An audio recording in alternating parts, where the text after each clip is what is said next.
माझा आक्षेप या गोष्टीला आहे, मला बदनाम करा पण महाराष्ट्राला बदनाम करू नका. काय बदनामी केली महाराष्ट्र? सत्य बोलणं ही बदनामी आहे का महाराष्ट्राची?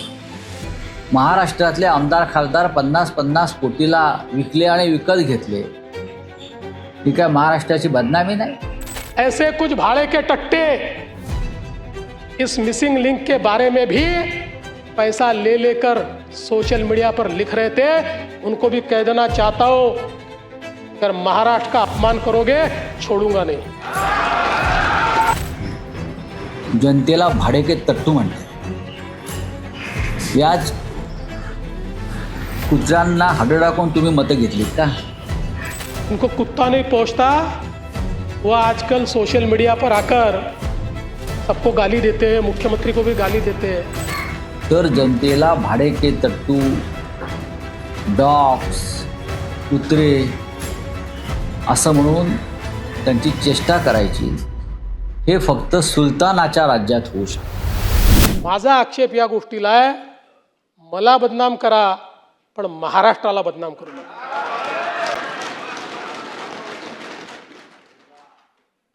आजमी साहब, हमारे जयंत राव जी ने सही बात कही. जिनको कुत्ता नहीं पहुंचता वो आजकल सोशल मीडिया पर आकर सबको गाली देते हैं, मुख्यमंत्री को भी गाली देते हैं. ऐसे कुछ भाड़े के टट्टे इस मिसिंग लिंक के बारे में भी पैसा ले लेकर सोशल मीडिया पर लिख रहे थे, उनको भी कह देना चाहता हूं, अगर महाराष्ट्र का अपमान करोगे छोड़ूंगा नहीं. महाराष्ट्राला एका संस्कारी मुख्यमंत्र्याची गरज आहे. संस्कारी. सध्याच्या मुख्यमंत्र्यांचे आणि त्या आधीच्या मुख्यमंत्र्यांचे संस्कार काय आहे हे गेले 4 वर्ष महाराष्ट्रानं अनुभवलं आहे. तुम्ही जनतेला कुत्रा म्हणताय, जनतेला भाडे के तट्टू म्हणताय. याच कुत्र्यांना हाडं टाकून तुम्ही मतं घेतलीत का? आणि या जे भाडे के तट्टू आहेत, या भाडे के तट्टूंना विकत घेऊन तुम्ही सत्तेवर आलात का? देवेंद्र फडणवीस हे एखाद्या सुलतानासारखे वागत आहेत. सुलतान, मोगल काळातले सुलतान असे वागायचे. आणि सुलतानाच्या विरुद्ध कोणी जनतेनं आवाज उठवला की त्याला ते कठोर शिक्षा द्यायची. देवेंद्र फडणवीस यांनी महाराष्ट्रामध्ये एक प्रकारे आणीबाणी घोषित केली. आणीबाणी. जनतेच्या कराच्या पैशातून एक प्रकल्प निर्माण करायचा, राबवायचा. त्याच्यामध्ये मूळ किमतीपेक्षा जास्त किमतीनं तो प्रकल्प पुरा करायचा.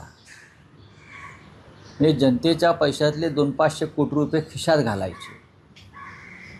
मग त्या प्रकल्पाचा गाजावाजा करायचा, टी व्हीचे कॅमेरे लावायचे, आमच्यासारखं कोणीच नाही असं सांगायचं. आणि आम्ही नसतो तर हा प्रकल्प झालाच नसता वगैरे निवेदनं करायची. जनतेला मूर्ख बनवायचं. आणि त्यानंतर हा प्रकल्प जेव्हा कोसळून पडतो, जनतेच्या कराचा पैसा अशा प्रकारे भगदाडं पडतात आणि त्यावर जर जनता व्यक्त झाली, मग ते समाज माध्यमांवर असेल, वृत्तपत्रात असेल, टी व्हीला असेल, तर जनतेला भाडे के तट्टू, डॉग्स, कुत्रे असं म्हणून त्यांची चेष्टा करायची, हे फक्त सुलतानाच्या राज्यात होऊ शकतं. हे सुलतानाचं राज्य आहे. आणि सुलतानाबरोबर आजूबाजूला त्यांचे जे निजाम आहेत सगळे, ते फिदी टाळ्या वाजवत होते, काल बाकं वाजवत होते. लाज वाटली पाहिजे. छत्रपती शिवाजी महाराजांच्या महाराष्ट्रातली सुलतानशाही आहे.